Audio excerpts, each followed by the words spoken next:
Welcome to this video, ladies and gentlemen. My name is Jacques, this is Practitioner Accounting Services, and today I will be answering a couple of questions that I received regarding income taxes.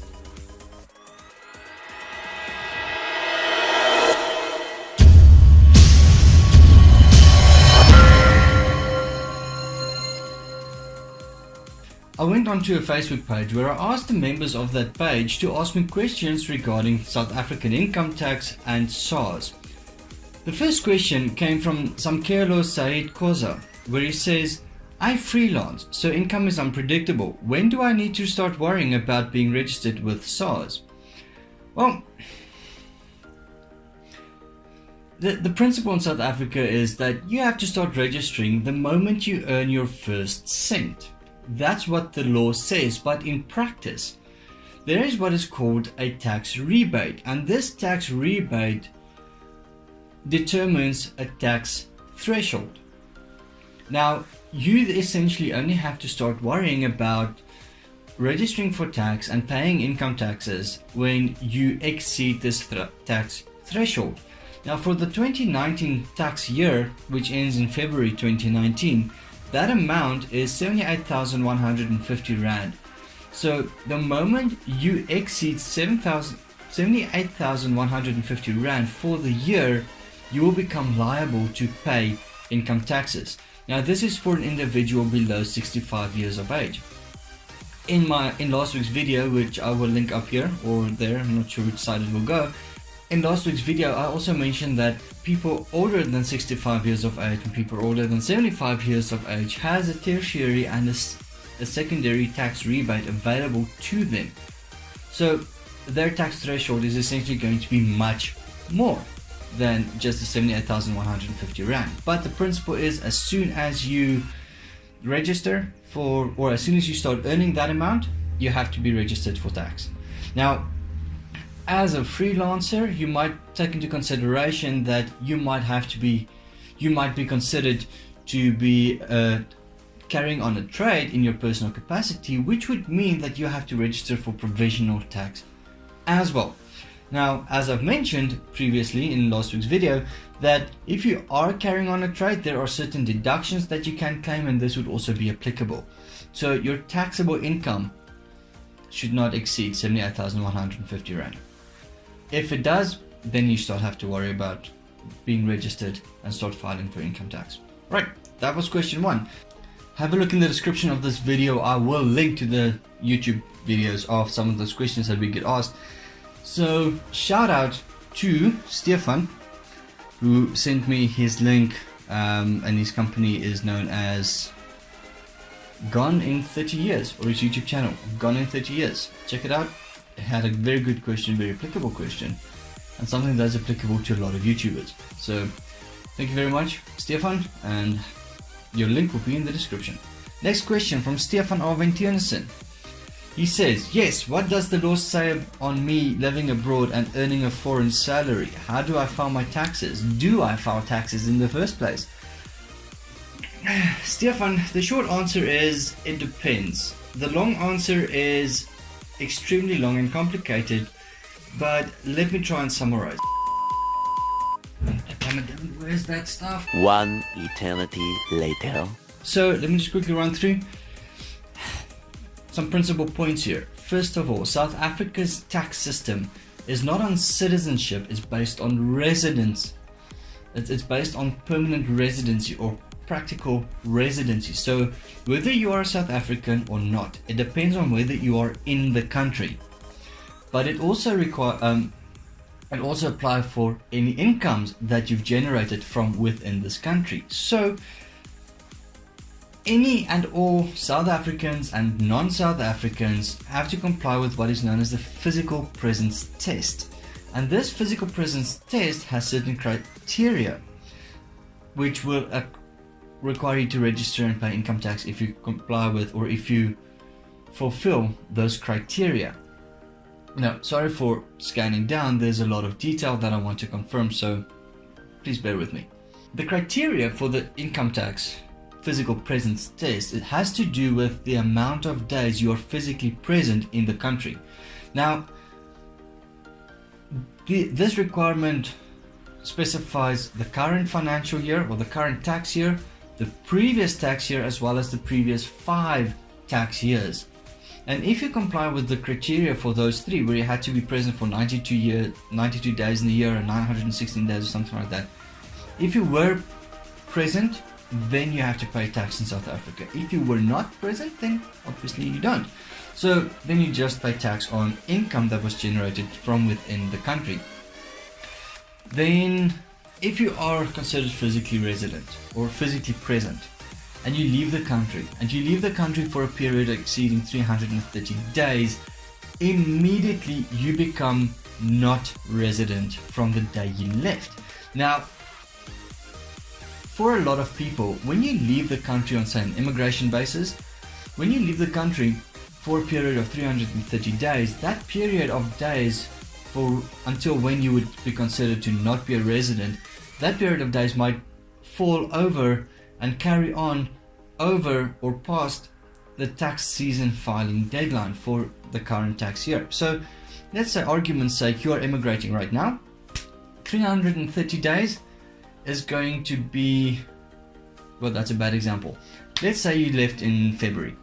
Okay, you immigrated in January or February of this year. So 330 days is going to be by the end of the financial tax year, which is end of October of this year. So before that deadline passes, before that period of 330 days passes, you would still have to have completed filing your income tax. So even though you were physically present or you were not physically present in the country, you still have to file that deadline. Still have to file for the 2018 financial year, even if you weren't physically present. But considering that most of your incomes would still have been from the country in that year, you would still have to file it anyway. Now, there's also currently a tax exemption system where any income that is generated from a foreign entity or from a foreign country while you are living in that foreign country is currently exempted from tax. Now, as of the 1st of March 2019, that is no longer going to be the case. That tax exemption is falling away. So if you live abroad permanently, in such that you've emigrated from this country, then you only pay tax on the income that you've received. But if you are living abroadly and you're earning an income from that side, there's going to be what is known as a double tax applicable. You're going to pay tax in South Africa and you're going to pay tax in whichever foreign country you are at.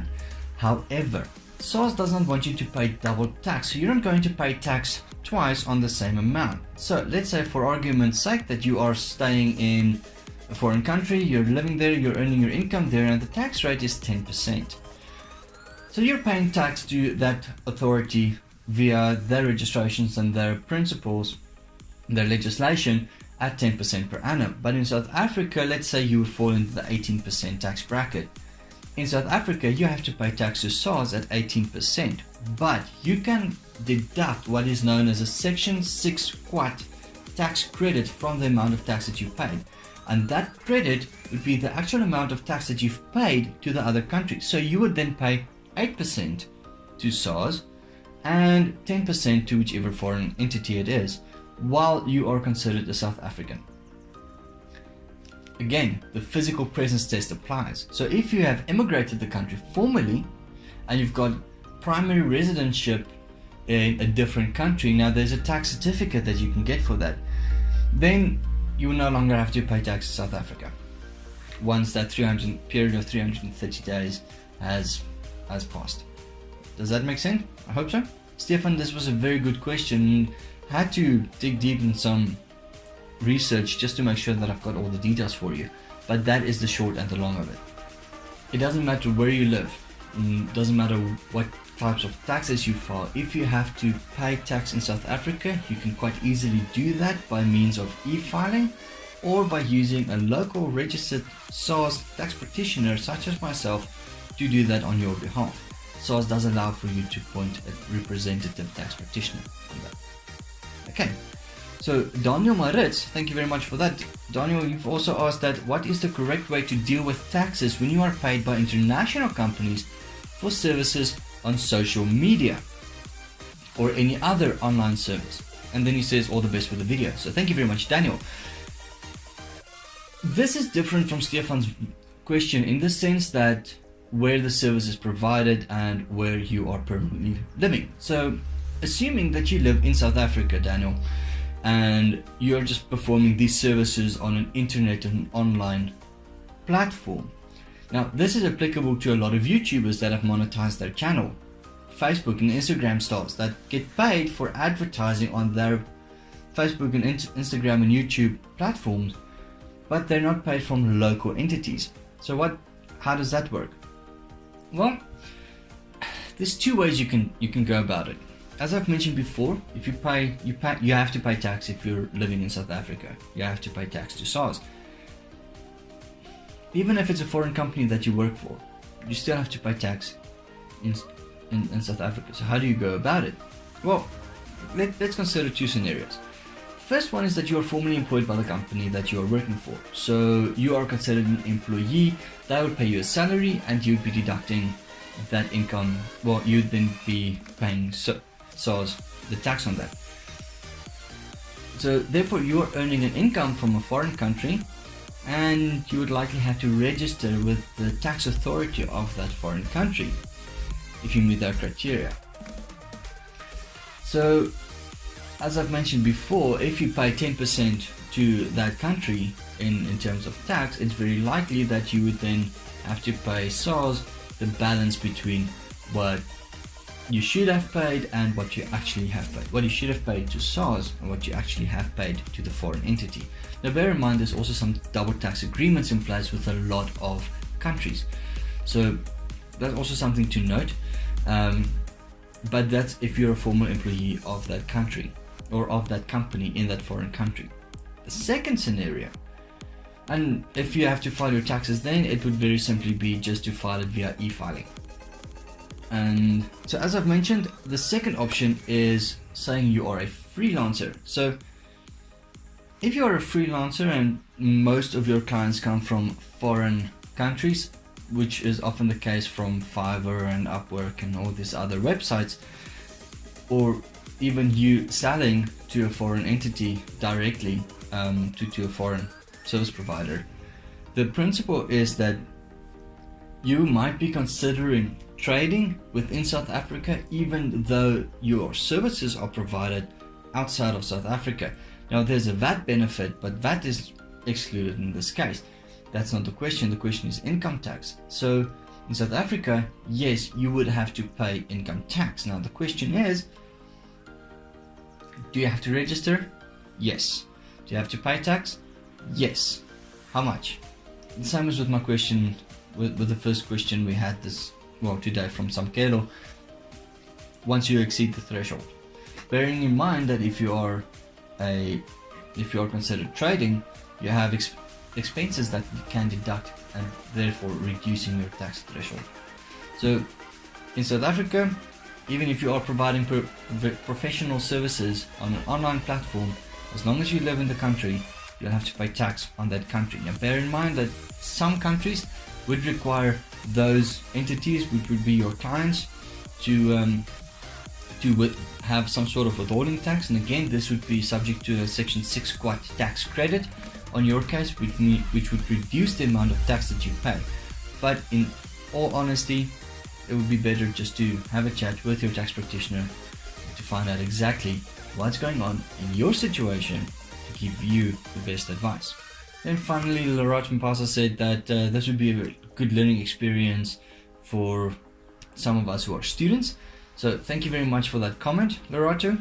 That's one of the reasons why I started this channel, to share knowledge and to share my experience to the general public, specifically entrepreneurs. But if students are benefiting, then it's still worth it for me. So thank you very much for that comment. Again, this is Jacques from Practitioner Accounting Services. That's it for this video. We had the 3 very good questions so far. If you have a different question, or if you have another question, please feel free to send us a comment in the comment section. For further comments and FAQs on income tax, accounting, how to run your business, subscribe to this channel. Again, my name is Jacques, this is Practitioner Accounting Services, and on this beautiful Friday, hope you have a great weekend.